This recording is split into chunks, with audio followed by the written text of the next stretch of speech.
What is going down, chat? How is everybody doing tonight? Throw those A's in the chat. If you can hear your boys speak right now, throw those A's in the chat. What is up, my moderators, Mark Roach, Samantha? How you doing? How you doing? How you doing? Very excited to be streaming tonight yet again, you guys. Very exciting week. Super crazy price action happening right here. What is up, Miss L? What is up, Steve? How you doing, Devin? Stick Vicious, good to see you in the chat. Dennis B, what is up, man? TGS, what is up? Mr. Levitz, thanks for stopping by. Really appreciate everybody in here tonight. What is up, Lil AR15? Safe Pop Culture, good to see you in here. Murphy Brown, good to see you. Guys, very, very cool to see everybody here tonight trying to get our prep ready for mañana. What is up, moderator Hound? Thank you so much for stopping by, my dude. I have to tell you, man, that Joe H, what is up, my brother? Good to see you here. Good to see you here, my bro. So, Hound, dude. Where did you get that ticker? SINT, my bro. There is something brewing in that ticker, and it is very, very special. What is up, Pavan? How you doing? TGS, what is up? What is up? Good to hear. Good to see everybody in the chat tonight, you guys. Steve, I will absolutely be taking a look at ticker symbol BCAN. No worries, my guys. No worries. So, what is the real deal up in here? My goodness. Huge capitulation event happening from that TRKA, right? So, Mark Roach, I saw that you said that you left me a comment regarding the SEC.gov website. Absolutely smart for us to read on that, right? So, I actually didn't even know the thing was capitulating until I saw that guy Teddy Zane talk, right? And I was like, what happened? But nonetheless, you guys, it is there. So what can you tell me, Mark? I'm not sure if you ended up pulling anything from the SEC.gov, but I did hear a couple rumors here. There's a lot of mixed emotion happening within TRKA, right? I'm not exactly sure what's going on, guys, but some stuff, man. Some stuff is actually showing up on the charts pretty well for it. Okay, so whether it's true or not, I'm not sure, but the charts are indicating what they are indicating. Okay, so in this case, man, I don't know. It was a really tough thing for us to endure, right? So actually, my stop loss, my limit stop, got skipped. So it actually skipped my loss, and it actually just went down and down and down all while I was asleep. Very cool. But no problem, you guys. No problem at all. I already have the strategy to exit this, so it's all good. Dr. 175, good to see you in the chat. Good to see you here. So Moderator Hound saying randomly saw it mentioned in the Weeble comments. Dude, there is something happening within that ticker that I have to tell you. So Mark Roach saying the filing is very confusing. Okay, I gotcha. So Mr. Levitz seems to know some things about this as well. Actually, a few people have been talking about it earlier in the comments too. Okay, so I understand, guys. There's a lot of just confusion happening here, right? But there could be some type of rally coming out of this, right? Because that bear flag that we were looking at, the second run of the bear flag on TRKA, failed, and it actually pumped all the way to 47 or 49 cents. Incredible pump to the upside from 23 or 20 something, right? Dennis B saying Roger Hamilton said he had a meeting with TRKA. What do you mean with TRKA? Who? Like with their CEO or with what? With who? And they confirmed dilution is real according to him. The SEC filing said as of March 3rd, outstanding shares is 344 million. So Roger Hamilton had a conversation with TRKA. Where Roger Hamilton and Roger said that himself, like in a Twitter post or something, or what was the deal there, my dude? I am waiting for you to tell me yourself. I'm actually curious to see what you mean. George T saying, LOL, glad you made it out safe. Still not, man. I'm actually I am minimizing my position little by little. So I'm relieving risk at every point to the upside, all right? So that I can minimize the loss in total. So I'm at every geometrical target I'm pulling about 15% out. So it's okay. It's not a problem at all. So it'll be like what? It'll probably end up at a 15% loss total, but it's probably going to be around a 3 to 4% loss on the month. So it's not bad whatsoever, you guys. I'm still up. Dennis B saying 1 second, I'll post. Okay. So Roger Hamilton did post it on his Twitter. Okay, good. So Stick Vicious saying that Roger did post a few comments. Very good for us to know this. Mark Roach, yes, Roger Hamilton Twitter post has all the information from the last few days. Okay. Dead Cat Bounce, it seems like it, in my opinion. So I mean, it's kind of, I mean, Dead Cat Bounce usually doesn't bounce that hard, but let me see. I'm actually not. I'm not gonna really go over it because I put out a dedicated video for TRKA just today, right? But I'm curious to see. Let me see. It could have been right here actually on this load. But Mark Roach, yeah, SINT, man, something's going down on that one. MPLN, my dude. Let me actually. Let's go ahead and talk in the moderators area in Discord about that one. Okay, so about what is it? MPLN, and also 10X, right? So that's another one that I think Teddy Zane is talking about as well. Okay, so yeah, actually, man, these would have been killer short positions. Moderator Hound, definitely for sure, man. Oh my goodness. So let me see. I think I need to see actually below the daily to see what this is, right? So this is what I mean. Let me just get rid of the drawings in total, right? So when you're talking about a dead cat bounce, like dead cat bounces wouldn't go 90% of the red candle prior to it. So I mean that's a ridiculous bounce. It almost returned. I'm talking about 60%, like 60% of what it lost, which is huge, right? So this sell-off here is interesting because this is now, I mean, this was a huge break of market structure in general, right? Of course, this was no shit. This was the, the break of market structure overall, right? But this usually is not a common thing for dead cat bounces, but I do hear it, man. I do hear it. I do see it too, Mark. But yeah, dude, I want to go ahead and touch bases on one of those tickers for you tonight. So let me look at SINT because this one has a serious opportunity. And in the moderator section, we'll look at MPLN and 10X to see if there's any potential within that. I actually do believe on 10X. So we'll see that as well. I did hear that guy Teddy Zane talk about that one too, right? So he's a pretty bright guy. He's not a trader like I am, like a systematic trader. He doesn't look at charts whatsoever, but he does have a pretty strong discretion, right? So I am not a person to judge someone if they look at trading a certain way rather than I do, right? So as long as they have edge, as long as they have a clue as to how things actually move in the markets, then in that case, I am absolutely willing to kind of lend an ear or open my ears for for a potential opinion. I just take it with a grain of salt, guys. I apply it to my strategy and see what's up, right? So 18-0 win rate from Joe H, 87%. My dude, congratulations on that. You are definitely killing it here in the markets. And if there's anything I can do to help you out, my dude, I am here for you. Okay, dude. So let's, guys, we need to touch bases on the broader markets to see what's happening. Okay, because please remember that whatever was said today in the monetary policy testimony that Jerome Powell had today, whatever he said made the markets actually recover towards the end of the day. So this was very good for a few tickers actually, including AMC. I think I saw ticker symbol SLUN go to the upside. I also saw ticker symbol AUPH rip to the upside again, another 10%. Lots of tickers ended up making a very nice move to the upside, right? So and very curious actually that MULN ended up coming down to the target that we've been looking at for quite some time. MULN ended up reaching near that 18-cent zone, which we were looking at from a broadening ascending wedge. So, I mean, sometimes, guys, these plays take time to realize, right? But especially when you're looking at them on the daily or the bi-daily.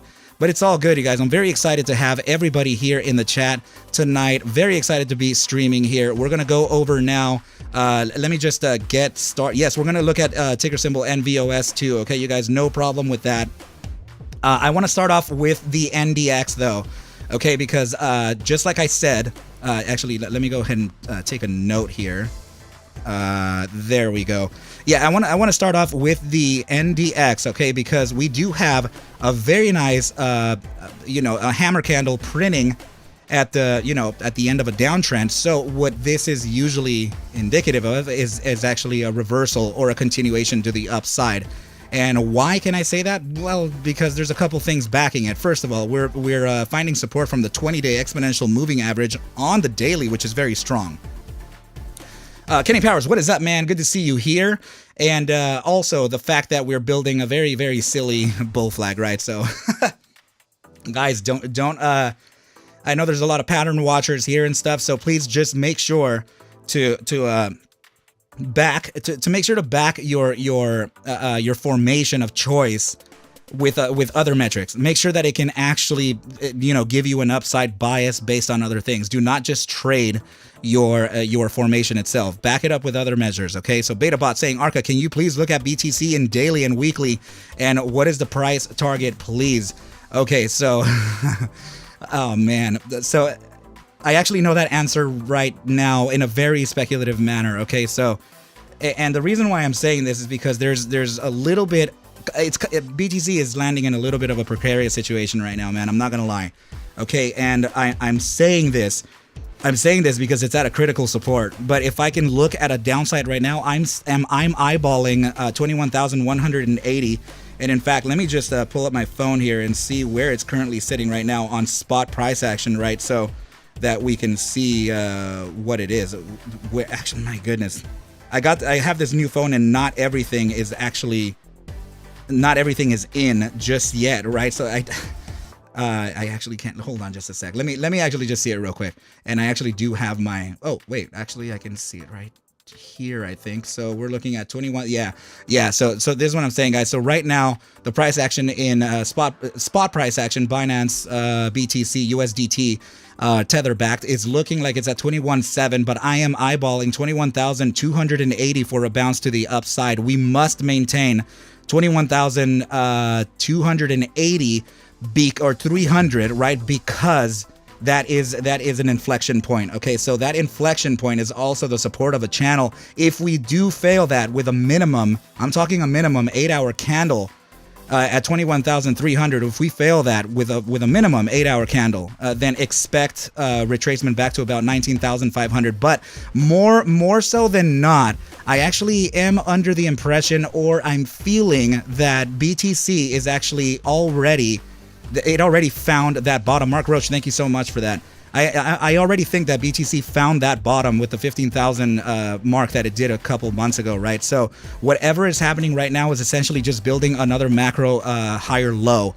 Okay, so if we are able to retrace ourselves all the way back down to $19,800, which is the next target beyond the 21,300, then that zone would actually be the next bounce area for a continuation onto the upside. Okay, upon reaching 21,300 and succeeding it with a minimum 8-hour or daily candle closure above that, then the next move would be pretty substantial. And I'm talking about a potential bounce to about $24,900 to $25,000 over the span of about the next week or two.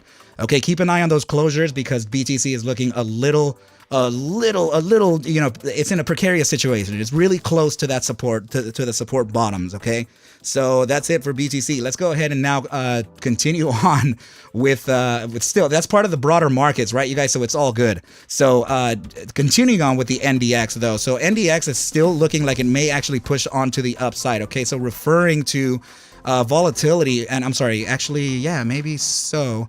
We're in the bull weakness percentile right now, using that 14-day simple moving average in the immediate short-term 30 minutes. So this is still looking pretty good. It's not bad whatsoever. Okay, so let's move on to the bi-hourly. Bi-hourly is suggesting an upside even still. However, it does look like it's a little limited, but the closer we get to this upside and into that gravitational zone, the faster we can actually succeed above that 14-day simple and into the bull strength percentile. So, what is up, Beso Amy? Good to see you here in the chat. Let's move on to the 6-hour RSI and see what it's got. 6-hour RSI already pivoted towards the upside and using the gravitational zone and that 14-day simple moving average as that saving grace. Okay, this is looking very good. Let's move on to the 12-hour and see what it's got. So, all right, perfect. We're using the 14-day simple as that bounce. We're barely outside of the gravitational zone of the bull weakness percentile. Okay, so this is still suggesting an upside. I really wish that this pivot were a little bit stronger, but still still using it as support, okay? Daily NDX RSI is suggesting that same bounce right there to the upside. Let's look at the buy daily and the 3-day just in case, okay? Buy daily, limited upside, but that is potentially because we're at support at the 3-day, okay? So if we, oh yeah, guys, it's actually likely that we continue on to the upside for the next week or two on the NDX, okay? So it's possible that the news that we got regarding the rate hikes, right, for the testimony from Jerome Powell a couple days ago, it's possible that what he just did, what the markets just did was just an overreaction, right? So just like it would be on any bear cycle, you guys. So it's just an overreaction, and it looks like tomorrow would be the closure of this candle here. Now, if we did close that candle tomorrow above this red body, then that would also give us, I mean, man, that would give us a bullish engulfing setup right here. Not confirmed just yet, but we will keep an eye on it, okay? Just like this. And then possible move on to the upside, right? So the SPY is actually retracing from test number 4, which is usually that true breakout test, right? So if we are prepping for an upside move, it would likely be because we just printed a very high quality hammer candle at the end of a downtrend. Okay, so this is definitely indicative of a potential upside continuation. Please remember here that sometimes when we're looking at this formation, it could be misconstrued as a type of bear flag as well, and it could actually continue on to the downside and then level down like this and kind of ladder, right? So we have to be very careful with what's happening here, but usually we find that support. We use the support here from this gap, right? We bounce to the upside and we're still using it as that support. So it's very likely that we could have found that bottom in the SPY before a continuation onto the upside. Let's just validate that. Let's see what the 30-minute RSI is telling us and see what it's got. Okay, so very limited downside here, if any, on the 30-minute. Let's look at the buy hourly. Buy hourly looks like it's above the 14-day simple moving average, and it does have it as support. So at some point it may actually use it for a bounce to the upside. Let's go to the 6-hour and see what it's got. So the 6-hour suggesting just consolidation right now, very likely, and to the effects of what happened today with the Fed. Again, in the 12-hour with that consolidation, let's look at the daily. The daily is about to make a bullish cross above that 14-day simple moving average represented by that pink line. Let's go to the buy daily and see what it's got. So buy daily is inside. Well, I mean, it's right at the junction between the bear weakness and the bull weakness, right? So this is suggesting some consolidation as well. We will likely be trading a little bit sideways over the next day or two, but we will validate and continue looking at this in the future streams, okay, you guys? So we'll keep an eye on this. It's just right now the market's a little shocked from what happened. Likely will, the longer we actually stay in this zone here, the higher the likelihood would be for an upside move. All right, you guys, so that's going to do it for the broader markets right now.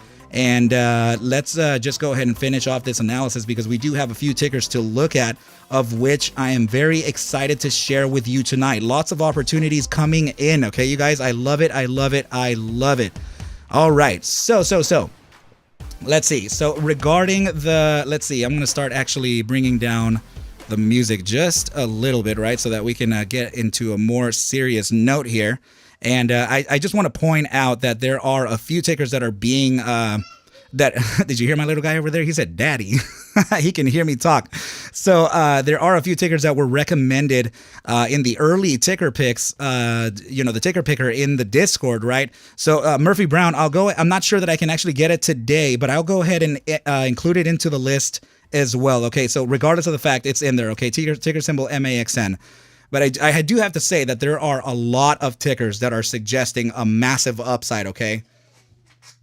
Snow Drifter, what is up, my dude? Good to see you here in the chat. All right, so let me make sure to put those notes right in here so that I don't miss it, right? So very good stuff, guys. So we're gonna now take a look at let's see which one's next on the list. Perfect. So we're gonna look at ticker symbol NVOS.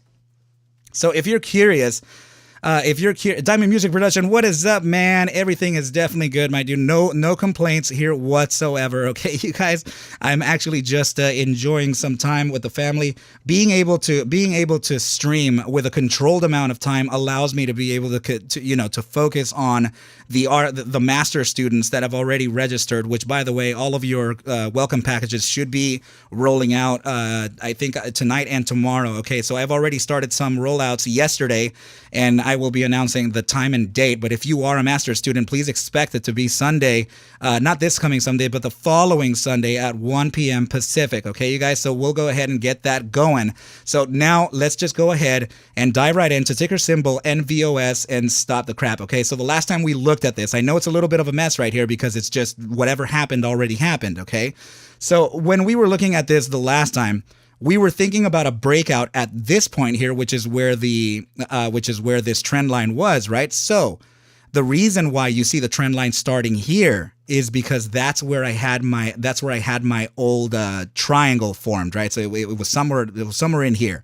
So I had to do a couple modifications for you, okay? So I modified the triangle to show you what ended up happening anyway, okay? So instead of that blue one, we built a falling wedge, okay? So this falling wedge ended up breaking out. It realized this target right over here, right? But upon the breakout, we actually came back and validated several times the newly converted resistance of it into support, okay? So upon those validations, then we actually started to make that upside move to where eventually we did meet that upside target, right? And then it actually continued onwards and upwards, okay? So we were already talking about a possible 52.34% gain to this resistance line and also to the channel that we could potentially be building, okay? So in this case, let's just go ahead and do it like this, and you can see the relevance of what's happening, right? So now let's get rid of a couple things because we need to get and yeah, look at this. We already had said the potential floor is found or near the floor, okay? So this was right around here.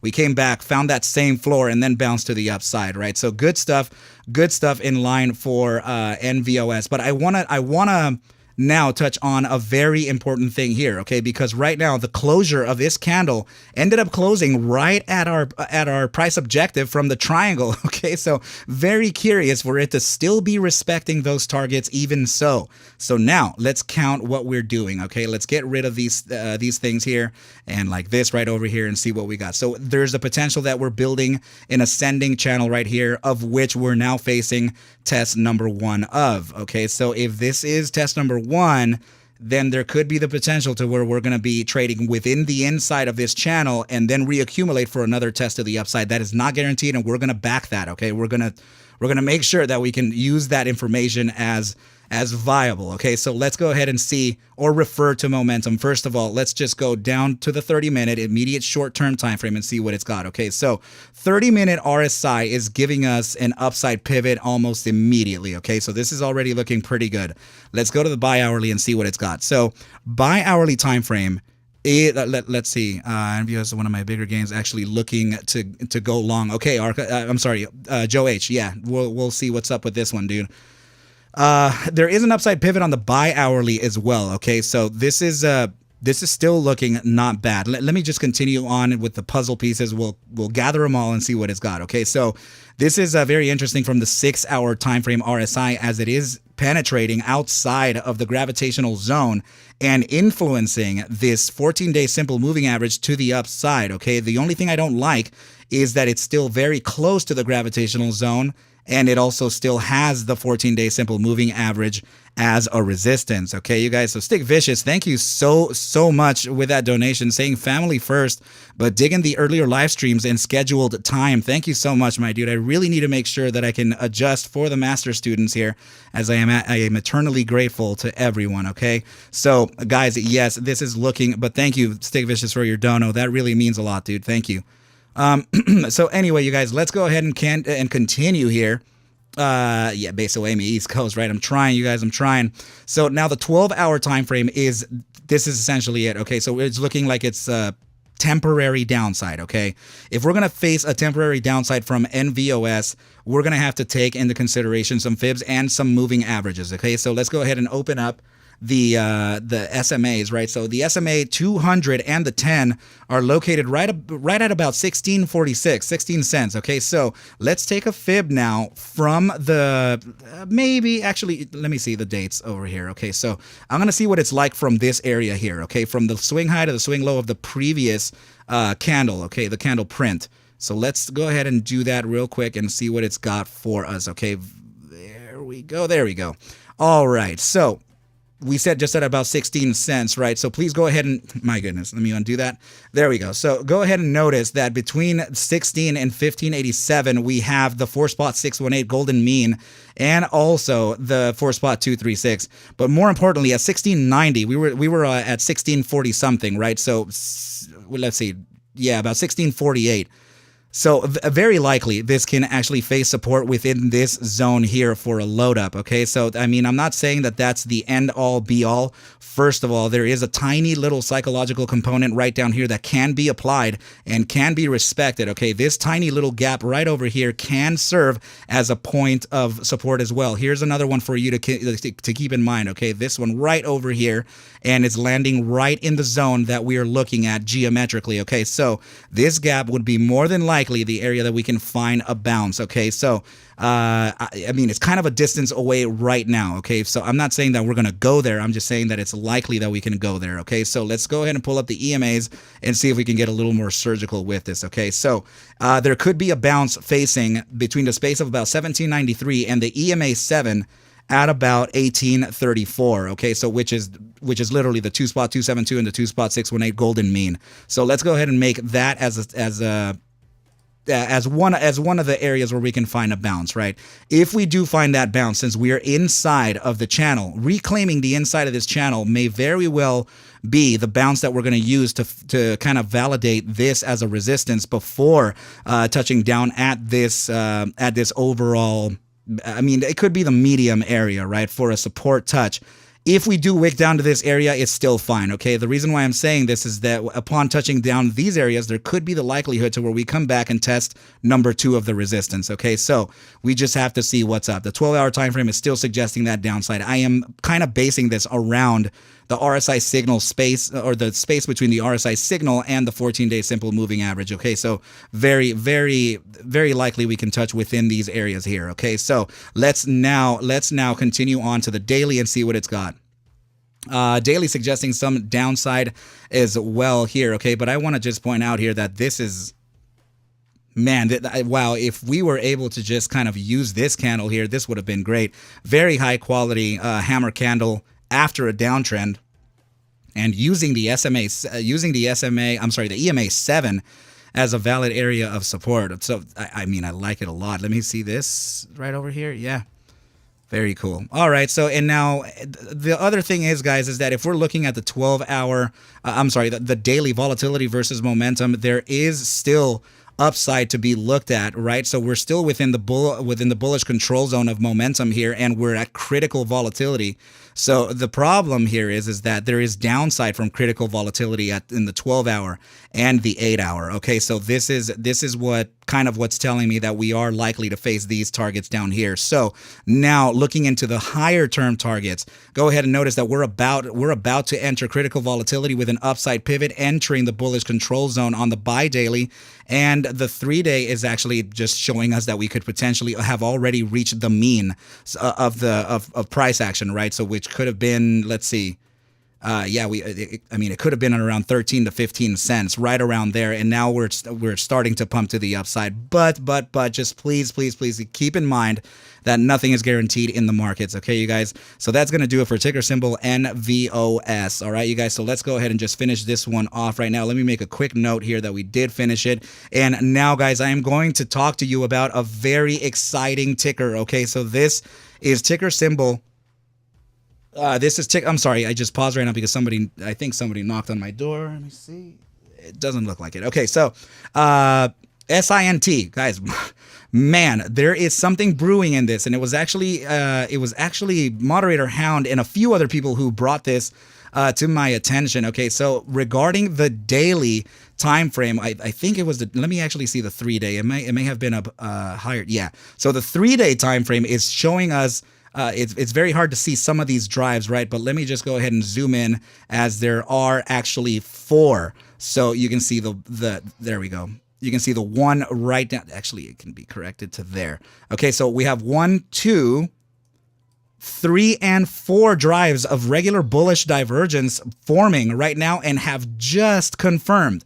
Please notice that the 3-day time frame RSI is now making a bullish cross above the 14-day simple moving average, and we are in that gravitational zone, about to push on to the upside. Very, very curious times right now, okay, from SINT. So that's just one of the validators for the upside, okay, you guys. I apologize if you can hear my little boy over there. He's just screaming for daddy.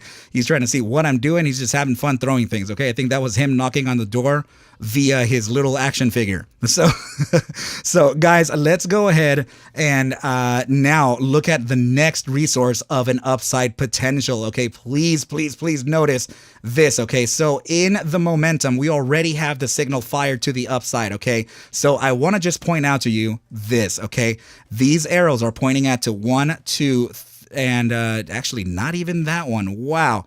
So it could actually, oh wait, actually, I'm sorry. This is particular to another time frame. Let me just go ahead and see what the other time frames are. Okay, so I want to I'm sorry, it's just I don't remember exactly what's happening because there's so many tickers. So it's regarding the 5-day time frame. Okay, at our current position right now, 2.55% of oversold in the stochastic momentum. Historically speaking, we have only touched below this area 1, 2, 3, and 4 times.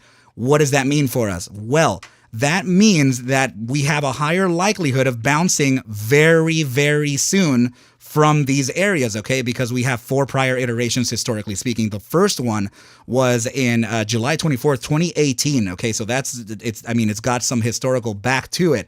Another thing to notice right here is that volatility is now inside of critical, okay, so now that we're getting very close to that pivotal point on the 5-day, okay, this is the 5-day iteration, so there could be a potential for a massive upside right over here. Okay, so now let's go down the time frames. Let's go to the 3-day. Okay, so the 3-day momentum, please notice that we already have that pivot towards the upside.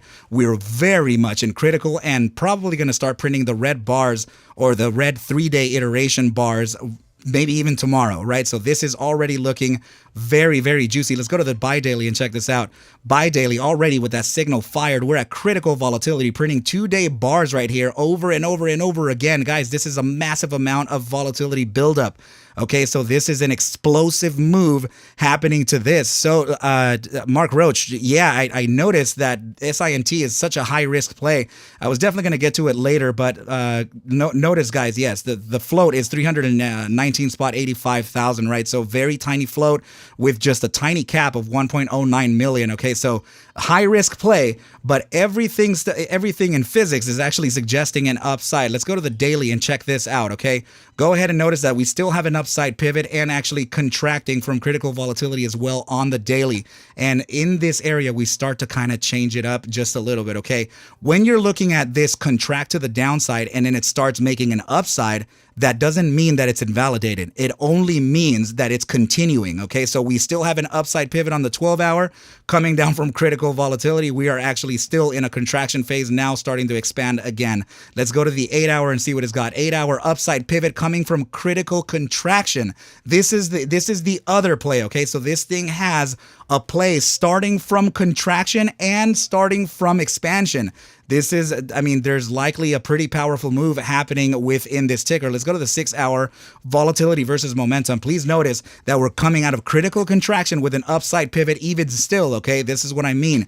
Two very different volatility pivots, okay? So we're talking from contraction and from expansion. This is very exciting. So 4-hour coming out of critical contraction, upside pivot even still, okay? So that's what I'm talking about, guys.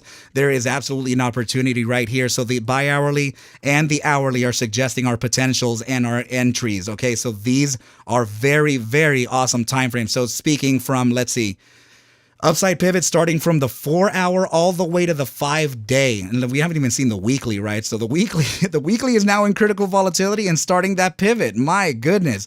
So yeah, guys, this is likely to find a little bit of support and a little bit of a reaccumulation very soon before a continuation to the upside for days to come. Okay, so please, please, please know that nothing is guaranteed in the markets. Nothing should be taken as solidified information. Make sure to respect your stop losses, your risk management, because that is essentially what's going to keep you in the markets and have you survive for the next trading day. Next thing that we need to look at. Okay, so please remember that we rated this the last time a C- trade. Well, this was a while ago. I'm not even sure when we looked at it last, right? So I want to go ahead and point out something here to you. Okay, so it's looking like earnings report is going to be coming out this month on the 30th, and this is what's important. The last 2 earnings reports have been beats. Okay, so this is very good to consider. All right, you guys, I'm not exactly sure how I just made those disappear like that, but here they are, right? Oh, okay.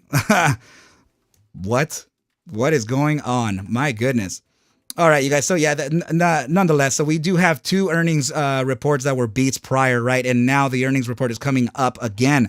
I think someone knows something. So, I'm only speculating here. It's not always what just tends to happen, right, you guys?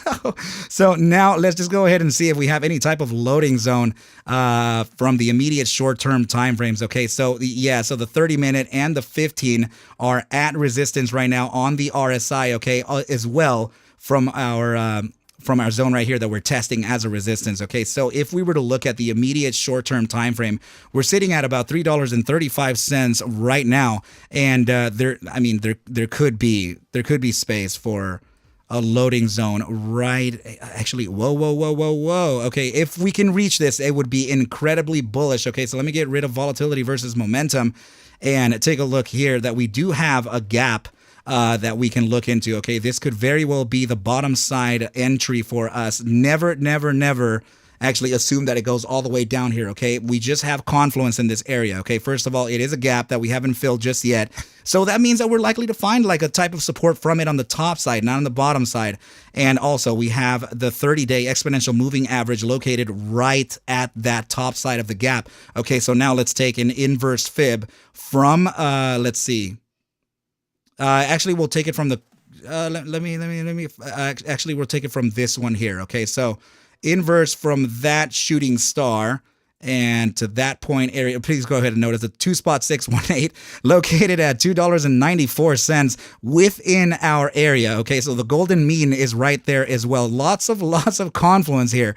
Okay, so that's one area to look at for loading. Please remember that we're sitting right up here. Okay, so this is likely going to be a gap up from pre-market. Okay, so this now created another gap. Okay, so if there is a downside to be looked at, there is another area. Okay, so if you want to talk about FOMO entry, it would be between 324 and about 316.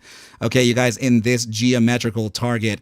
All right, so very likely we can touch these areas and then move onwards and upwards. Okay, so upside for this, well, there are several ways to look at that upside, right? So first of all, let me go ahead and just have you remember this. Okay, so loading zone number 1, screenshot that thing right now if you are willing to kind of play this play, right? So you're looking at 324 to 316 as the first area, which is located right where the EMA 7 and the SMA 10 are located. Now the other area was right down here. Screenshot this now. 298 to 293 could be a get long point. Please remember, guys, I'm not a financial advisor. Okay, so please take into consideration that I can't tell you to buy or sell any assets. All right, you guys, I just see an opportunity here, and I'm just gonna say it because the charts are suggesting it, right? So now, yeah, so now that you got that screenshot, let's go to the maybe the 12-hour and just let me see the candles here. Okay. So we're going to take it from the, I know it's very hard to see within this right here, but it's all good. I just want to see where this top side of the candle is. So the high is $3.50. So let's go to the $3.50 zone right here from the last. Actually, you know what? We're going to take it from the total day. So the total day high was $3.53 to the low of the day of about $2.78. So there are a few targets to keep in mind. Okay, so let's just see what we have. All right, first of all, yes, we have a massive gap over here. Okay, so we're likely to find let's see, we're sitting at about 335, likely to find resistance, I mean, between the area of the SMA 50 and 374 right away, okay? But that's okay. The reason why I'm saying this is because it'll likely pump to the upside and then come back to the areas where we're looking at, okay? So please notice here that from the day fib, the entry number one that we're looking at is right at the 0618 at $3.24. So go ahead and notice that I already had 324 here from your screenshots, okay? I am not making this stuff up, okay, you guys? So it's just happening the way it is. The 0618 golden mean, it's located right there, okay? So now the second area would be a little bit of a risk and a less likely area for us to reach, okay? So, I mean, the 0236 is located right there, but there is also the potential to where we can bounce within this zone as well, 307 to 315, because it is the golden pocket, okay? Very bullish area to bounce from. All right, you guys, but if we're talking days and days high, then let me see, historically speaking, if we have any price action. What is that right there? Are those just moving averages? Let me get rid of the moving averages and see if we have any what? That's one 12-hour candle? Jeez. That's ridiculous. All right, so let's see. I want to see if there's anything that we can kind of keep an eye on, right? So obviously we have that gap, but in this area is what I'm talking about. Okay, so the we have a supply zone right about here, and it's actually this top side of this wick high is actually very confluent to this bottom side of this area. So what we can do is actually take I'm gonna take a resistance range here. Okay, so very likely a supply zone located here. Okay, so if you're trading this and you see that the thing didn't meet all the way up to the gap, is because of this zone here, okay? And let's just go ahead and see geometrically where that zone is landing. So very curious. The top side of that zone is landing right between the 3.272 and the 3.618 golden mean as well. Okay, the bottom side, very close to the 2.618. Highly likely to test this area over the span of the next few days, okay? So chat, let's go ahead and dive in and rate the trade for SINT. Do you guys want to see? Well, yeah, I mean, everything is still looking pretty good on this, guys. The loading zone could be within maybe tomorrow, okay? But everything is still suggesting upside, even in the RSI. Like, look at the daily. Damn, this thing is still suggesting huge upside, okay? Remember, this is high risk. Buy daily bullish cross over here, okay? By the way, we're making a bullish cross on the buy daily, and the 3-day is making a bullish cross too. So there's a very high likelihood that this can actually make an upside move. And also 3-day iteration here, huge bullish engulfing, 2 iterations of it, okay? If you saw the COSM videos, you'll know what I'm talking about, okay? Bullish engulfing here and bullish engulfing here, okay? Back to back, suggesting upside. This is a lot of confluence, a lot of signals suggesting upside, okay? So Mark Roach saying, no, Arca is not paying attention to me. I can pull all the fib levels. Sorry, Mark Roach, what are you talking about? I am sorry, Arca, I did fibs. Please look. Where did you do the fibs? Let me see. It's 747. Let's see. $7.47. Damn. That's 747 is actually, I mean, it is likely. It's actually the resistance of all of this area here. So I mean, yeah, the way we can actually see that is with the 3-day candle, right? So we can actually take the high of this candle here all the way to the swing low of it. So 365 to the low of about 240, and that'll likely give us that zone too, the one that you're looking at, right? So 365 fib to this zone right here. So 647 is the 3.272 or 747. Sorry, you're looking at. Let me see. 747 is I mean, it's dangerously close to the 4.236. So very, very likely it can be that. Also, the 747 target is right by the 3.618. So still looking pretty good. 962 area, however, that's a macro scale upside. So let's see this, okay? I can take it down to this zone here and see if we can extend it just a bit. Here we go. If I extend it overall range from the swing high to the swing low of this whatever thing is, this little cup here, then we can see the 747 land at about the 3.618 at 751, right? So 898. I mean, looking into the targets that you're looking at, I'm not sure that I can talk about those, right? Because the that would be days and days and days away, and I'm not even sure what can happen within that time frame. But the more realistic targets for me to focus on is, within about 550 to about 475, which, by the way, is already looking like, look at this, right? So to 550, that's a 65% gain. Okay, so what you're talking about could be a little like, into that the $9 zone, right? So that's it's almost like 200% to the upside. I don't want to pump anything. Right. So this is why I'm telling you guys that I feel like these targets are definitely more pertinent for us to look at in the short term.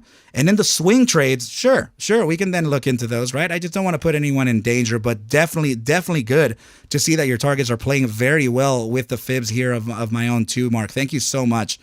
Right, a little lofty could be, but it's no problem to look into that, right? It's always good to see the potentials of a trade. So guys, I'm sorry if we have already rated the trade. So chat, please go ahead and dive in once again and let me know what you guys are looking at. So Mark Roach giving this an A, Indra H giving this a B-, Beso Amy with a B+. Very, very cool, very interesting that we can see these plays already suggesting very high. Look, Indra H with a B-. Thank you so much. Thank you so much. And Hound giving this a B+, MM giving this a B as well. Okay, so Steve with a B+. Man, my goodness, you guys, this is incredible sentiment behind the ticker symbol SINT. I very much liked that moderator Hound brought it up to us. Thank you so much, Hound, for this. And what we can do now is actually finalize that rating, right? So let me just go ahead and put long rating here for the longs, right? So this is going to be, for me, remember guys, it doesn't have to be mine. It's just use whatever I feel as just kind of a little touch to your edge, right? So in my case, guys, I hate the fact I would give this actually a very high rating if it had a better market cap and if it also had a better float, right? But since it's a high risk play, I actually do have to give this a buy rating of about a C+ to B-, okay, which is already saying a lot for it, all right? So this is very exciting for me to even give this, right? But know, guys, that you have to practice your risk management with this, okay? So let's just make sure that we can keep this as a buy rating for a potential opportunity here. Very, very exciting ticker to look at, right? So let me just make that note real quick. So C+, B-. Okay, I just want to be as I want to be as organized as I can be, right? So there we go. And I noticed that we didn't actually rate a ticker symbol NVOS, but it's all good. Okay, guys. So you do like the micros. Huge amount of volatility in the micro floats and micro caps, right, you guys? But it's all good. All right. So let me take a little sip of water, and we're going to move on to ticker symbol CEOS, as I am getting lots of requests for it, and I'm wondering why. Chat, please dive in and let me know what's going on. Are you guys long ticker symbol CEOS? Guys, if you're curious as to the tickers we're going to be looking at, they're right up here, okay? I'm going to try to get to them as fast as humanly possible, right? So this is going in order. So I'm going to try to do this every stream so that you know what I'm going to be covering as I go, right? So it could be another easy way for you, just in case I don't have the timestamps loaded just yet. So basically, Amy saying long gone. Very cool. All right, good. I'm happy about it, right? So, but still, lots of people asking me about CEOS for some reason. I'm just not sure what's happening fundamentally, and I mean, I don't really care. But let's go ahead and get CEOS started now, okay, you guys? And all right. So first of all, in a macro time frame, Mr. Levitt saying CEOS longs want to see if they should stay in it. Okay, I see what you're saying. Not a problem. All right, so please go ahead and notice here that we are riding a macro scale ascending channel, okay? So, and the importance of this is for the simple fact that we actually reclaimed the inside of the channel yet again. But that is actually reclaiming it because we're breaking out of a very important descending channel. This descending channel is still macro scale as well. Okay, we've been riding this since, let's see, February 2021. So just literally at the beginning of the bear cycle, right? So we have been writing this, and now we've been testing it, right? So now we finally broke out of it. So now what you have to notice is that we never actually came back to test that newly converted resistance, right? That resistance into now a support. But that's okay. It's okay. It doesn't always have to happen, right? It's just a general rule of thumb. We just kind of go by it to trade accordingly. So in this case, there are two support zones that we have to keep into consideration. Okay. So first of all, with this type of price action, it looks like it actually wants to retrace back into the area of about I'd say 375. But notice that we're at 5 cents right now, dead on the money. Okay. But let's see the 12-hour. Yeah. So we are at 5 cents, so 375 could be kind of a large loss, but it could be a pretty substantial bounce there. That is an additional 23% to the downside from our current position. Okay, so be very careful. Very, very careful, okay? But yes, it looks tiny from this area. It's because it is, okay? It's a tiny little space, huge loss, but tiny space in relevance to actually continuing on to the upside. The reason why I'm saying that we could be facing an upside continuation here is actually for a few reasons. First of all, 1, 2, and 3. Usually that third test of the resistance is the test that actually signals shorts and takes this all the way down to the downside. Then we actually find a geometrical area. We come back, we test our newly converted support into a resistance. Then the shorts enter, but what happened here is that we created a macro bear trap. So the bears got trapped right here, and now we're just, what is that from that percent, right? So we actually pumped to the upside 454% to the upside, and in our current position, we are still up about almost 200% to the upside from this trap here. Okay, so this has a lot of people in trouble, not only longs, okay? So what I'm looking at here, based on just raw price action, okay, that there is a potential to continue on to the upside to a very rare breakout over the span of months and months and months, okay? But that's indicative of a continuation to the upside in the macro perspective, okay? Because we didn't use this as a valid area of resistance. We trapped the bears, we reclaimed the inside. This would be the next touch, and then we continue onwards and upwards forever and ever. Of course, anything can change. Nothing is guaranteed in the markets, remember, guys, right? But that's just what this is suggesting, okay? If we're going to move onwards and upwards from here to create a test number 4, then a year down the line, CEOS may actually find the resistance at about $1.55. We retrace back to wave number 4 at about 49 cents. Then this will continue on to break out of this channel and test the highs that we've actually been looking at over here. Okay, so I'm just saying that there is the potential that we can go back to test these highs in a couple years, but in the immediate short-term time frame, okay, there is a risk to the downside. All right, and this is something that we have to keep in mind. 3-day RSI is giving us a downside pivot. 3-day momentum versus volatility, critical volatility, and downside pivot. Okay, so those are very strong pivots to the downside. Bi-daily downside pivot, contracting from expansion, okay, critical volatility. Downside pivot on the RSI as well on the bi-daily, okay? This is why I'm saying that very likely we can see a downside here, okay? So now as we start to get into a shorter time frame, there could be a reversal point, okay? We're getting very close to the oversold percentile, and we're also getting very close to the oversold in the stochastic momentum as well, which could be indicative of an upside move, okay? But we still have the downside to look after first, okay? Very, very likely, I'm going to tell you again, very likely this can continue on to the downside over the span of about 4 or 5 days, all the way down to about, I'd say about 4, actually, let's go to the 3-day. There we go. All the way about 377 would be the lowest end that I'm looking at, okay? That would be our demand bottom, all right? So if we're looking at another support, it would, I can make a range for you, right? So from what did I say, over the next 3 days? So let's see, 375, right? Let's just put it at 375. I'll give you a range of support. And it'll very likely be this area here, okay? This can be our demand zone. Of course, there's others. There's always others, right? Demand zone number 2, I don't think it can actually reach it. but it would be in the space of this right over here. Wick lows and wick lows all the way down here, wick high right there. So this is demand zone number 2, which would be actually the test of the channel itself. Okay, so yes, there are potentials that it can do that, but I'm not sure that I can actually do that having this critical, larger macro scale. Remember, larger time frames carry more weight. And what I mean by larger time frame in this case is because it's a 3-day ascending channel support versus a daily descending channel support, or the newly converted resistance into support. So yeah, I'm expecting a continuation to the downside for CEOS, guys, over the next few days, potentially a week or two. All right, so that is going to do it for ticker symbol CEOS, and let's make sure not to rate it this time. Okay, I don't want to trap anyone. I don't want to present any danger here for anybody. Okay, so I'm just going to make a note here that we're going to leave it as no rating.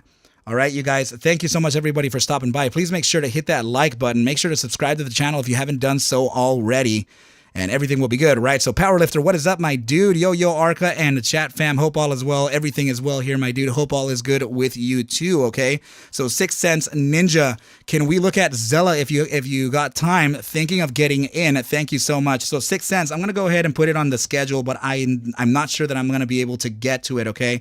As I do have a limited amount of time to be live. It's going to be 10:45, the ending time. We still have all of these tickers to look out for, right? So they're right up here. We're currently at COS. We just finished it. We're going to move on to ticker symbol OBSV, okay, you guys? So, but nonetheless, it is there. And, and yeah. All right, brother? So I'll go ahead and leave it in the schedule no matter what, okay? There we go. Powerlifter, what's up, man? Good to see you here, dude. Really appreciate you. Oh, man, you're still going on boil? That's awesome, man. Yeah, I've expected that to be a multi-day upside, right? So, guys, let me just open up that window. It's getting ridiculously hot in here. Oh, my goodness. There we go. All right. Don't leave the chat, man. I'm still here. I had noticed that every time I open up a window, somebody goes, I'm out of here. Arca's done. He doesn't want to check out my tickers no more. I hate the guy. But that is not the case, guys. That is definitely not the case. I actually just have to make sure that I don't like it when people look inside of the window either. Okay, so that's why I take a little bit of time to open it up. Is because I just don't like people to look in here while I'm streaming. They're like, "What's all that talking? Why is that guy yelling?" Well, it's the play. We got to talk about it, right? You're never gonna catch a coach being really silent. If he's silent, there's a problem. All right.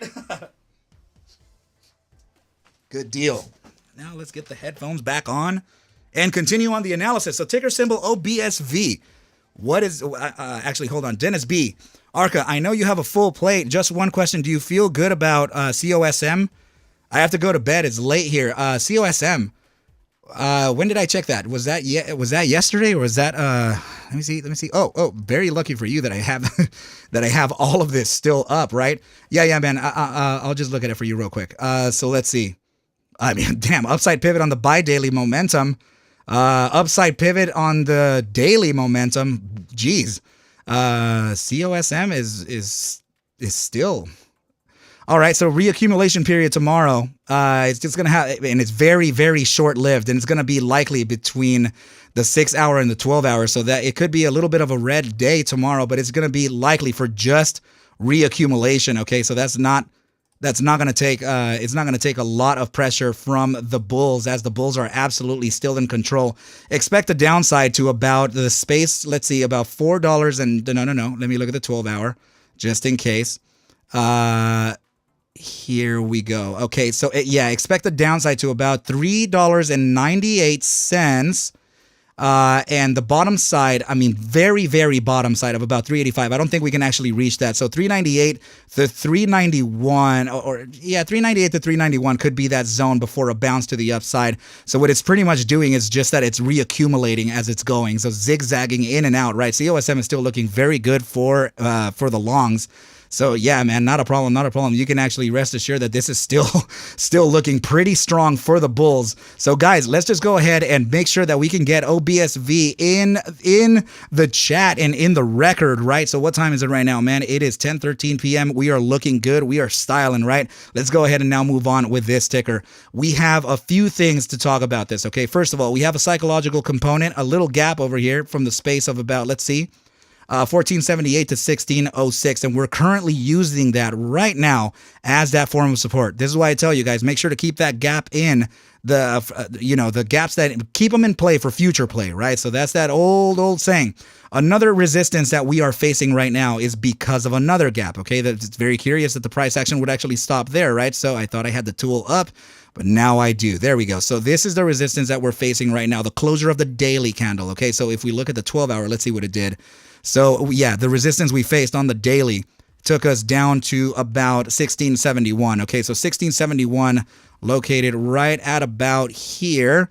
Okay, so this likely means that we can use the top side of this gap again, 1606, as a form of support, or we can use the SMA 10 and catch up with that on the daily, okay, which should be in line with the bottom side of this of the gap, right? 1478. Loading zone is coming in on this, okay? So what I am basically saying is that this still has upside to go.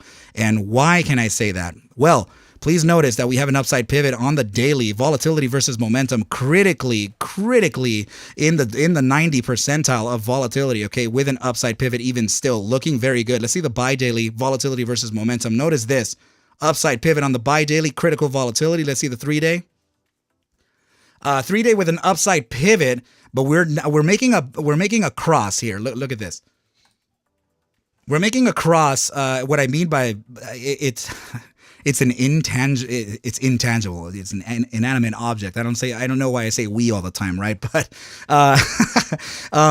the volatility component, the spectrum line, okay? This is what measures volatility, okay? So we're actually making a cross above the moving average in this, and the moving average is starting to kind of pivot, right? So this is indicative of another continuation onto the upside. Okay, so let's see what the 5-day time frame has for us. So 5-day time frame looks corrective. Let me go down the line here. So let's see the 12-hour. Okay, so the 12-hour looks, please notice here that it looks like it's making that corrective wave, right? And we're in critical volatility there in the 12-hour. Let's see the 8-hour. Okay, so the 8-hour looks like it's making that corrective move as well. Absolutely critically expanded for very long. This may not be done, guys. This may not be done with the upside. Okay, notice that the 6-hour critical volatility, upside pivot.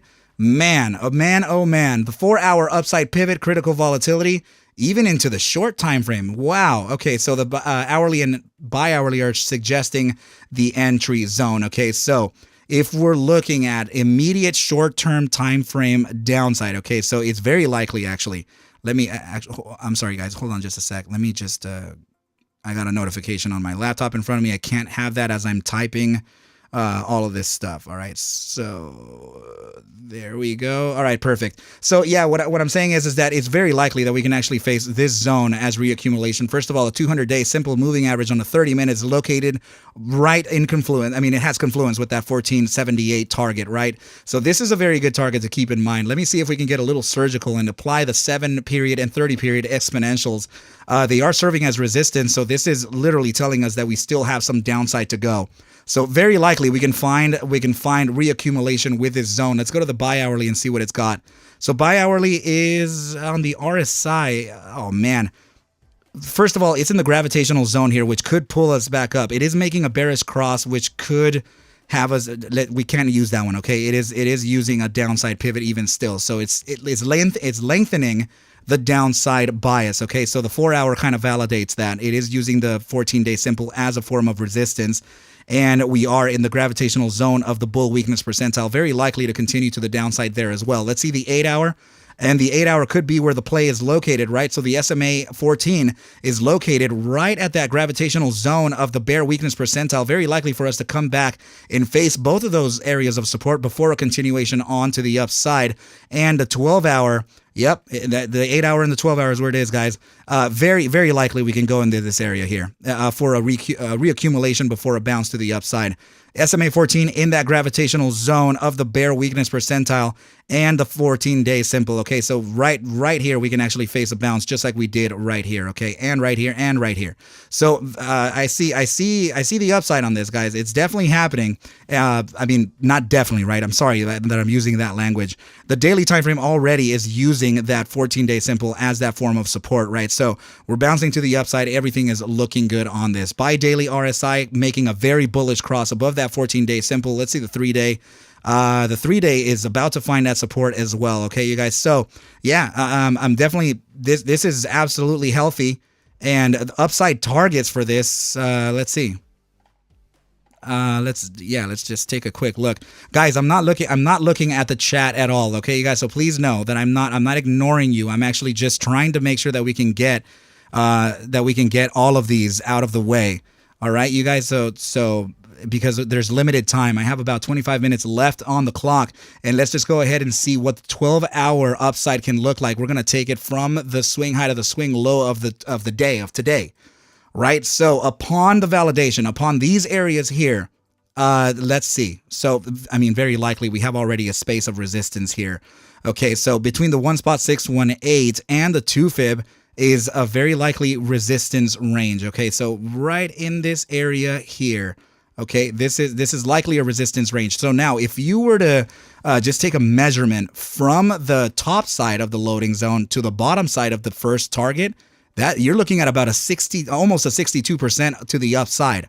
Taking it to the second level, let's see. Let's just be curious here, right?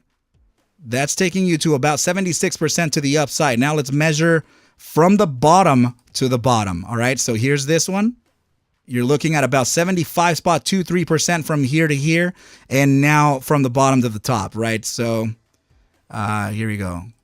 And that takes us to about 91% to the upside. Okay, guys, huge upside moves. But the targets that I'm giving you here are swing plays. Okay, these are not by any means going to be reached in one day. Of course, we have the power to do it, right? But I'm talking about in general price action here. It would take a few days for it to reach this target here. Okay, but if sentiment feels like it needs to be taken right into these targets, then so be it. Just like this candle here that happened literally just a couple days ago. All right, so it's very possible for us to get into that zone there. Okay, so I want to point out a secondary zone, but this one right here it's very far away, and I would actually consider not getting too excited over it. Okay, the SMA 200 is going to be located very near the 3.618 soon. Okay, so that could be another area, and I would believe the swing high, the highest high that I would actually look at for the shorter term time frame swings, 40 cents, about 40.62, right? So taking a target to that from the top side of the loading zone that we're looking at, I mean, let's just go to look at that, 140 spot, 61% move to the upside. Great swing play here, guys. Something definitely happened. Let's look at the market cap and the float. Okay, so the market cap is sitting at a small 15.12 million, and we have a float also very small, 41.55 million. So, guys, let's go ahead and rate the trade. What is it looking like for OBSV? Remember, D- being your max loss, D+ being your break-even zone. Let's rate it from D- to A+, guys. And I will take a sip of water. What? Chat, dive in. Let me know what you guys are talking about. Diego Rivera giving this a B. What is up, my dude? Good to see you here in the chat. What is up? Guys, if you are looking for a TRKA video, please remember that I did cover it, and I uploaded the video just a couple hours ago. A dedicated video, by the way. So Mark Roach giving this a C+ as well. Very nice, man. Very, very smart. I love it. Okay, so let me go ahead and put in the rating on this so we can move on, right? So Mr. Levitt saying after a pullback to demand, you give it a B. Nice, man, nice. Diego Rivera, ticker symbol UNCY. I'm not sure that I'm going to be able to look at it today, bro, but I will go ahead and put it on here, okay? So it is on the list now, and we will keep it in consideration. Just in case I am able to kind of powerhouse everything, I will look at it. So guys, I mean, in my own personal opinion, right? So please remember that it doesn't actually have to be my rating, okay? Just use it, take it with a grain of salt, and then everything will be good, right? So let's go ahead and give this a rating, right? It happens all the time because I never look at my keyboard, and I have a whole mic above it too. So I am pretty confident to actually give this also a buy rating of C+ to B-, and it's in respects to that It's in respects to the small flow, to the micro fields, right? So it's within there, right? But it is fair, and I think it does have some powerful juice for us to consider, right? So C plus, B minus buy rating here, and let me just make sure that I can jot it down on my notes and put it. Yeah, I just want to make sure that everybody knows what I'm talking about, right? So guys, another ticker that's been very, very anticipated, and a lot of people asking me about it. I don't know why, but what is up with ticker symbol BCAN? What is up with this ticker? Because there is some stuff building up on this. Beso Amy, Diego, I have it on here, my dude. I actually have a schedule. I need to follow it. So Beso Amy saying, Arca, could you look at FRGT to future quick pick? Beso Amy, the last time you asked me for that, I didn't actually meet it for you, and it was the last ticker that I'm going to look at today.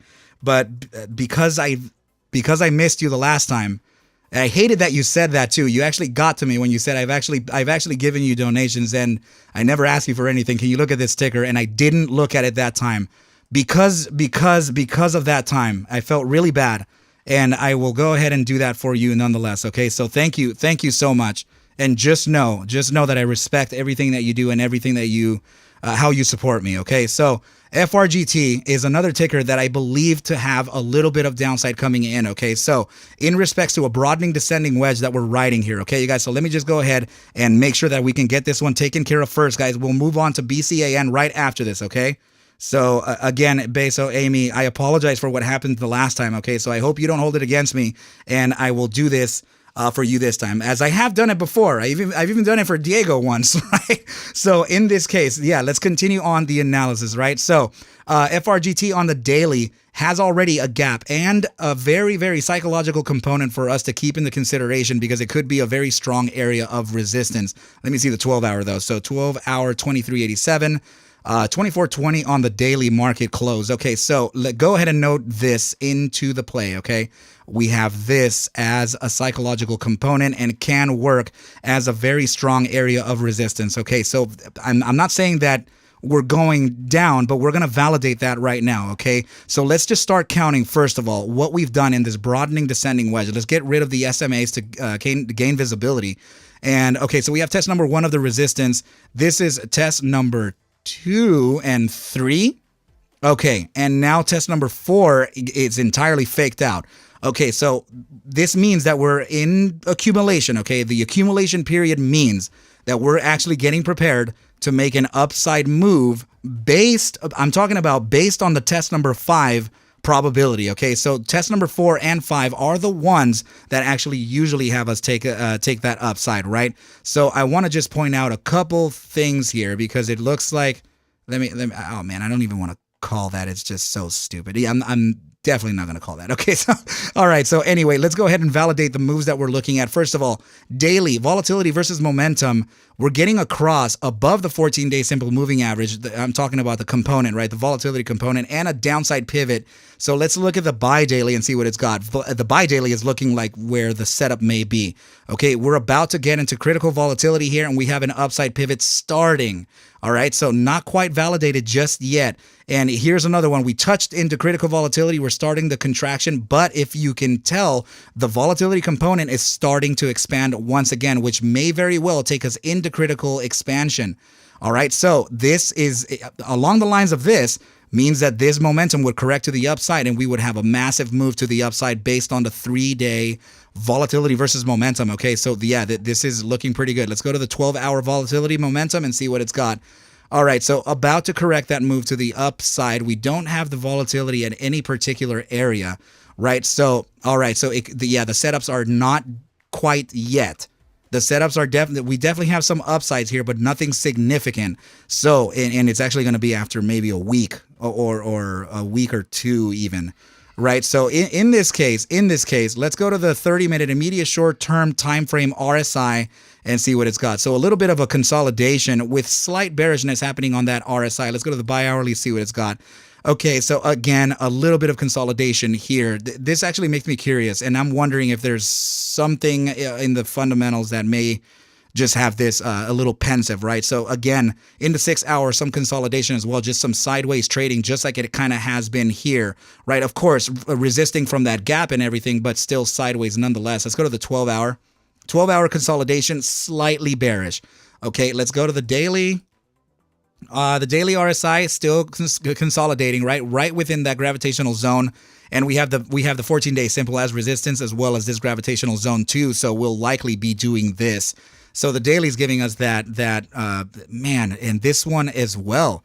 The buy daily is giving us that consolidation thing too, and also the 3-day. Guys, whatever has to happen within this ticker has to happen soon. I'm not exactly sure why it's so pensive, but to tell you the very honest truth, we could be trading a range, and I mean, I'm gonna give you the very top side of about 29.44 to the current position right now. Okay, so 24.15 to 29.44 could be the tight range, but overall, this would be the chop box that we're looking at for the next few days, maybe a week or even 2. Okay, you guys, so FRGT seems to be a little stuck, and the longer we stay here, by the way, just know this, the longer we stay within this chop box and not fail it, as in fail the all-time low here of 17.99, the longer we stay here, the more probable the upside is going to be, because by that time, the 3-day volatility versus momentum is going to be absolutely cooked and definitely at oversold, and then it's going to start pivoting. So that's why I'm saying, so the setup is not yet. We're a little early here for FRGT, and it's going to come in later, but we should check back on this in about a week and see what it's got for us, okay?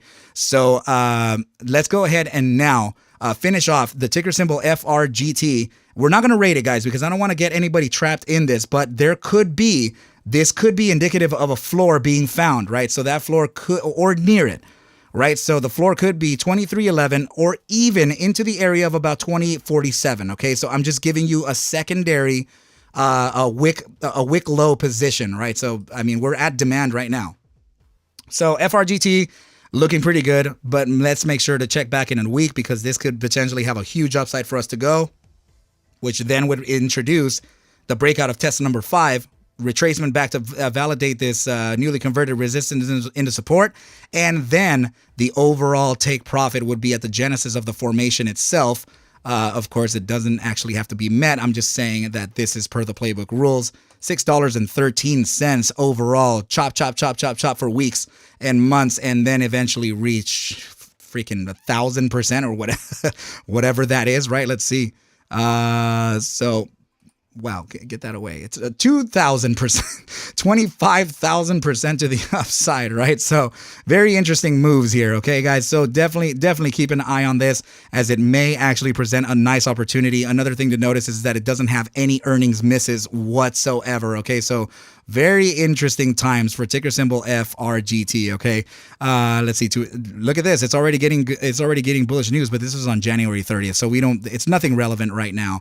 All right, so that is going to do it for ticker symbol FRGT. Let's move on to ticker symbol BCAN, because that was another one that was very much sought after, right? So I want to see what it's got in line for us. What are the opportunities here?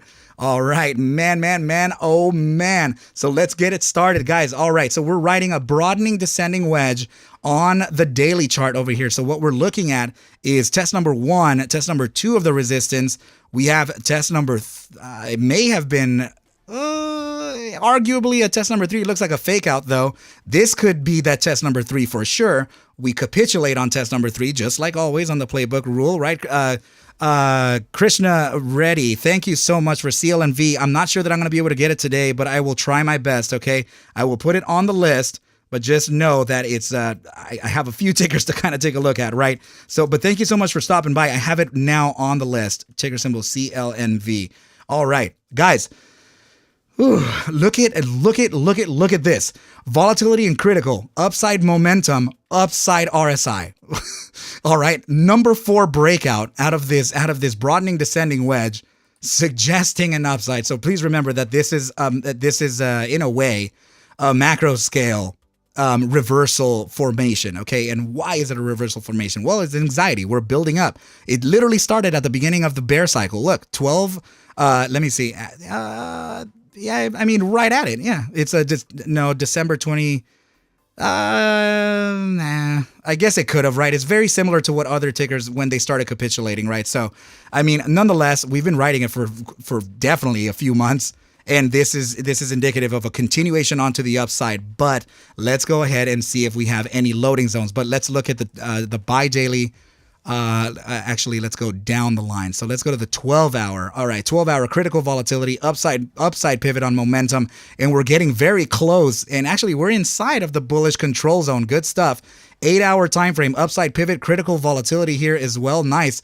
6-hour upside pivot, still getting a little overbought there. Critical volatility there as well. Multi-time frame upside suggestions, a little. It's slowing down a little bit, but still, nonetheless, upside pivot and in critical volatility there in the 4-hour. And the bi-hourly now suggesting a potential entry zone. Okay, so wow, look at that, guys. What the heck just happened? Why are we all the way up there? Was somebody letting me know of that or what? Let me see. Let me see the chat. Nothing there. Okay, so yeah, I'm actually curious as to what 485. Let's see, guys. What? Oh, right. Okay. Yeah, no problem. It already actually met the target. Very interesting. Okay, so guys, this is what's happening here. The move on number 4 breakout, right? Already met the upside target of the playbook, right? So this is the target that it met. Very likely we are to come back and validate this as a newly converted support. Okay, so 470 would be our area of loading. Okay, so this. It's funny because it doesn't really happen like that. Okay, this is a huge flash to the upside, so it's likely in the after hours. Which why, right? So I'm not exactly sure why it made that huge move to the upside, but it definitely happened after hours.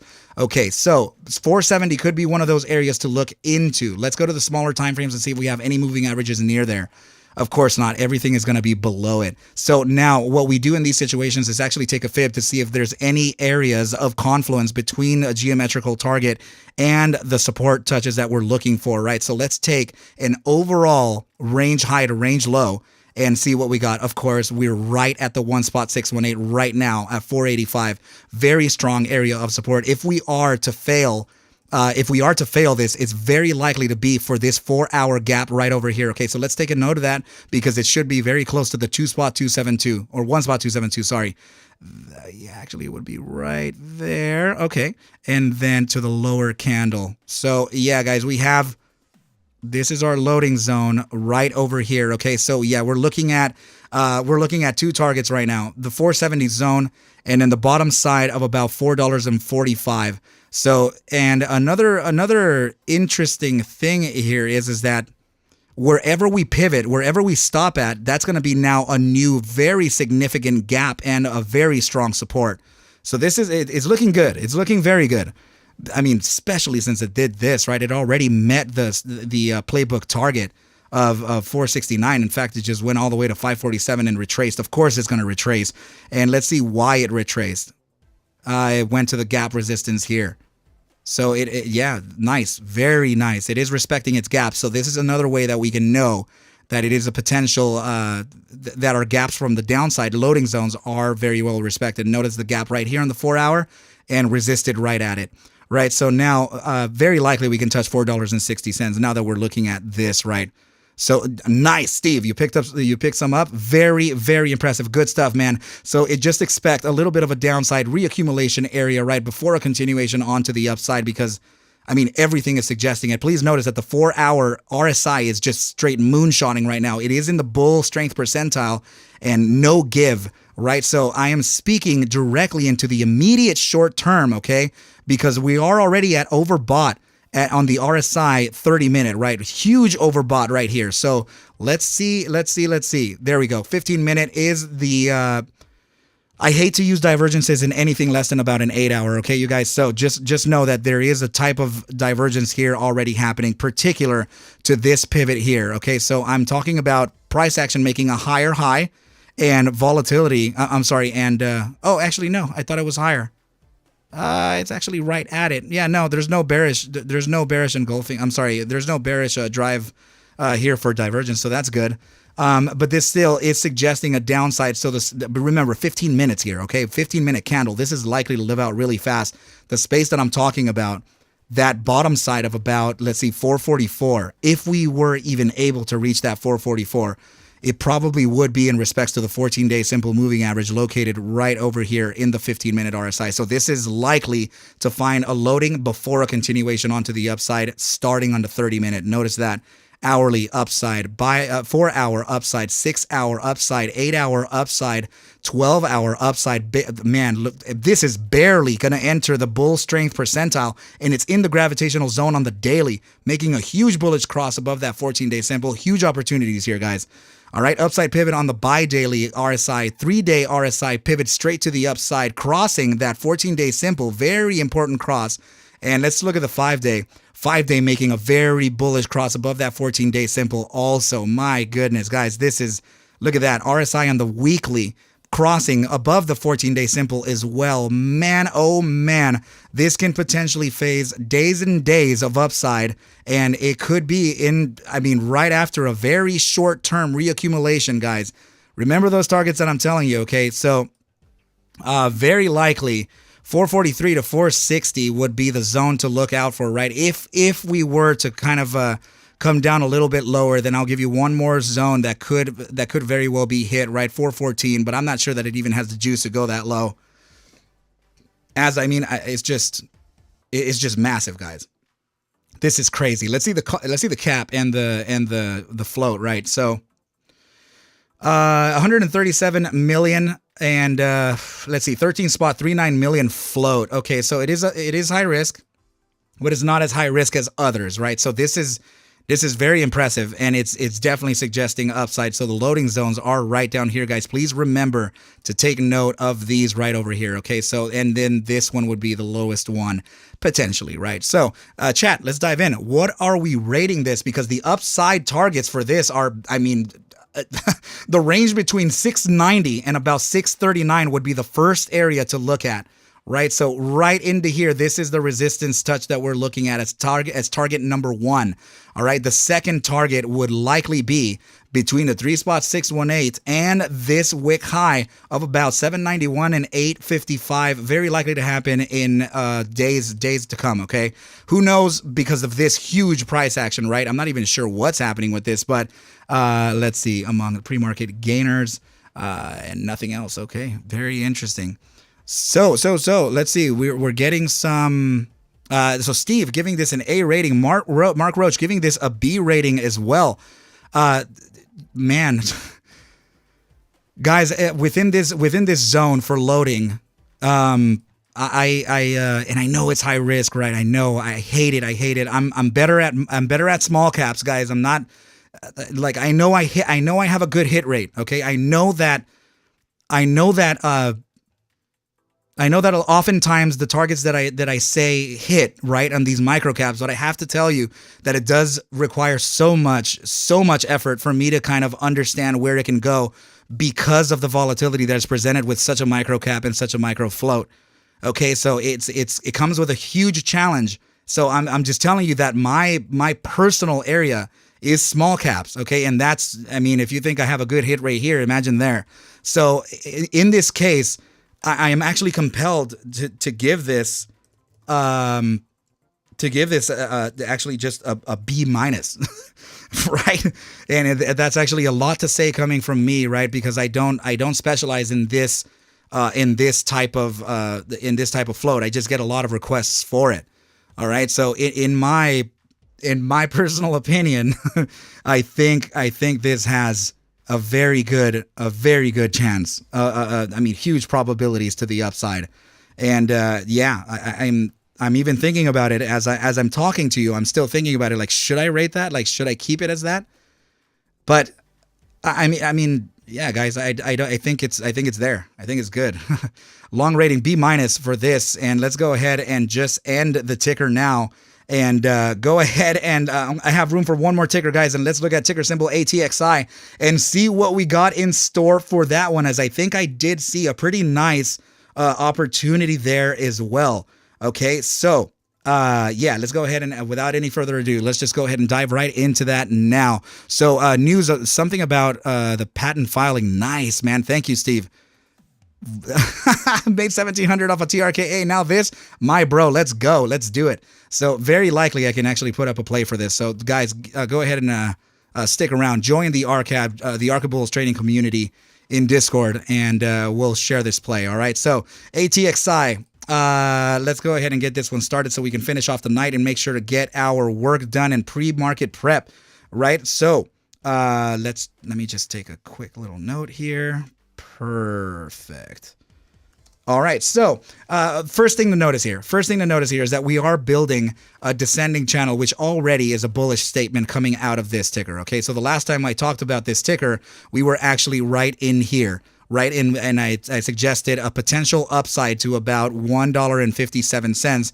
Of which, of course, just got freaking ripped open, right? So, I mean, how am I supposed to know that it's going to go there, guys? Come on. So, I mean, I was already giving you a pretty nice upside, right? And I think that upside was, let's see, pretty much a 40% upside, right?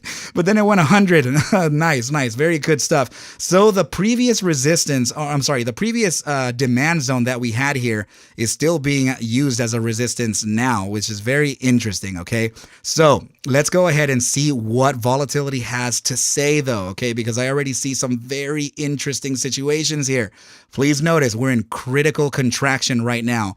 We started printing our first bar of the 12-hour iteration here, and now we're getting an upside, okay? So this means that there is a statistical play in line, okay? As soon as we have the volatility component and the moving average beyond the minimum, beyond the 10 percentile, okay? But preferably the 15, but beyond the 10 percentile, officially fires the signal to an upside continuation, and it is dangerously close.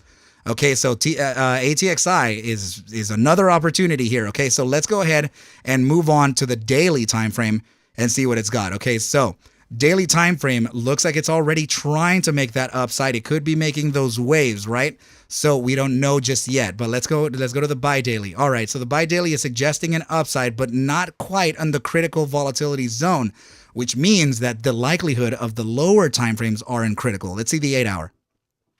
All right, there you go. So the 8-hour is now fired above the 10 percentile, and the moving average is just at about the 15%. We have the upside pivot on the momentum and the upside pivot on the RSI. Guys, this signal fired. Okay, the upside move is very likely on this. Okay, let's go to the 6-hour. 6-hour critical volatility, expansion starting, upside pivot, signal fired. Okay, so let's go to the 4-hour. And by the way, moonshot on the RSI, right in the gravitational zone, entering the bull strength percentile, okay? 4-hour time frame, critical volatility expansion, and now crossing this, the signal has fired with an upside pivot on both the EMA 3 and the 14-day SMA, okay? Very interesting what's happening here, okay? So Arca, can you explain what's that? What's that is about when it surpasses the targets by so much? Are you talking about volatility? Or what, my dude? I'm waiting for you. Yeah, Diego, I'm thinking that too, man. So let's go to the buy hourly and see what we got. I'm waiting, Steven. So all right, so the accumulation zone could be, what the heck is that? Is that my line? Or what is that? Let me just get very close view here. Not exactly sure what the crap that is. Let me see. Oh, okay. It's our volatility component. It's just the blue matches here. What the heck? All right. So the volatility component is absolutely trying to reach expansion. I'm like, what is that yellow line? So it's actually trailing like this. All right. I've never actually seen that before. I've never seen it hidden like that. All right. So yes, it looks like we have a potential entry zone in the tiny time frames. So the price, I'm sorry. So reiterate that question one more time, dude, because I'm not understanding. Can you explain what? I'm still looking out for you. All right. So now, particular to the buy hourly, the immediate short-term time frame. Here it is. All right. Just like we were saying, momentum was already suggesting that downside, right? Critical expansion, but now we're facing a little bit of reaccumulation here, which is likely to face a geometrical target as support. Okay, so if we were looking at a very high discretion of loading zone here, I can actually give you a range. Okay, so that would likely be it at these candles here. Okay, this one right over here to this one here. Okay, so Let's see. Right like this. Okay, so very small room. About 123 to 124 is one area. Okay, so Steven's saying, can you explain what it signifies when price surpasses the targets by so much? If it surpasses the targets by so much, it means nothing. The point of the candle closures, that's when you actually make an educated guess or decision on whether getting long or short. So if it surpasses the target that you're looking for, right? So pivotal points in this area here, you're looking at $1.58. If we close a candle minimum 1 hour above this 157 zone, we're in the 30-minute, by the way. If we close it above, I'm not talking about a wick inside of this. I'm talking about a whole candle above that area. That's usually confirmation for an upside. Okay, so when we move upside of pivotal points like that, okay, so this right now is our inflection point. This is giving it to us, all right? So we have to know and we have to chart it, okay? So in this case, I mean, we're going to learn this, right, in the ARC Masters course, but in this case, you can actually see the high relevance of resistances and supports, all historically speaking, right? So we've used this so many times. I've never actually drawn this line or looked before, but if I do it, it's going to be there, right? So just like this, right? So we just notice it as the nearest area of an inflection point, right? It's usually a peak like this, and then we match it with some type of fib, right? So then let's go ahead and take into consideration this crazy candle here all the way to the downside, and notice that it's right under the 1.618. So it's geometrics. The markets usually follow geometrics, so this is why we can actually face very obvious targets of resistance. I mean, good question though, dude, but we're definitely going to learn this. So the first area of loading, guys, 30-minute. Remember, I'm looking at it's a high potential, right, that we can actually be at 124 to 123 for loading. I do have to point out, however, that 124 is located right at the 0.382, which is, by the way, a very significant support. And I'm saying this in the 30-minute because it is the golden pocket. Okay, so the golden pocket is a very, very awesome play. So help Arca like man. Thank you so much, Mark. Please make sure to like the video, guys. All right. So now let's see the 15-minute. Come on. There we go. Yeah, limited downside on the 15-minute. Very likely to be within that 124 to 123. Okay, you guys. So now respect. If we're looking at the 12-hour, yeah, even still, the 12-hour is still giving me that. It's still giving me that bias. Let me see the EMAs real quick. Okay, so EMA 7 and 30. We have the 30-day exponential moving average located right at about $1.21. So if we were to face that, right, it's also by the 0.236 at 120. There is the possibility of a wick down to that area, right? So if this is the absolute target, then maybe a 122. But then 122 is like right where we're talking about anyway. So yeah, guys, it's if we're gonna be very clear about this, it's definitely gonna be 121 to 124. Okay, so with the lesser likelihood of that 121. But just remember that there's institutional people watching Arca right now, looking at the targets, and then they react upon what I say. So, which sucks, by the way. Okay, so yeah, you guys, definitely looking at massive upside here for ATXI, and very likely to happen almost immediately. So longs, let's go ahead, chat. Let's go ahead and dive in and rate this for the longs. What are we looking at? What is this going to be rated, guys? This was an incredible stream. We have awesome opportunities. Definitely going to put up some plays tonight. We have a lot to trade. All right, you guys, so what is it going to be, guys? Let's go ahead and take a look. Actually, let's take a look at that float, right? So the market cap, 7.3 million, and the float is a tiny 6.03 million. Of course, high risk, but the physics are telling us the upside is imminent on this, right, you guys? So please know to respect your risk management, okay, you guys? So Mark Roche saying B after a pullback, very, very awesome. Thanks, man. Thank you so much. I'll give you the rating right now, guys. Let's go ahead and all right. So because this one is way tinier than the other ones, guys, I'm gonna have to buy rate this again. All right. So this, in my personal opinion, C+ to B-, another B in the chat, man. My goodness, has this been an experience today, guys. This is very, very good for all of us, okay? You guys, definitely awesome opportunities to hedge against the potential losses that some of us are facing on TRKA, right? So, nonetheless, we have them here, and we're going to be talking. We're going to be definitely talking about these tickers in the Discord, okay, you guys? So, guys, that is actually going to do it for tonight. I'm very excited to have streamed with everybody here tonight. Lots of opportunities coming in, okay, you guys? So. No, not a problem, Hound. Sorry I haven't been rating. I've been multitasking, but we'll watch the replay later so I can pay attention to the analysis. Dude, awesome tickers here, my bro. All right, you guys, but I very, very much appreciate everybody for stopping by tonight. All right, you guys, please make sure to hit that like button on your way out. Make sure to subscribe to the channel if you haven't done so already. All right, you guys, but with, Steve, not a problem. Moderators, Mark Roach, Hound, Samantha H., thank you for everything you do, you guys. Thank you so much. If you're still there, Miss L, please have a good night. Get some rest, and we'll talk soon, okay, you guys? Snowdrifter, thank you for stopping by. Mr. Levitz, thank you so much for everything, my dude.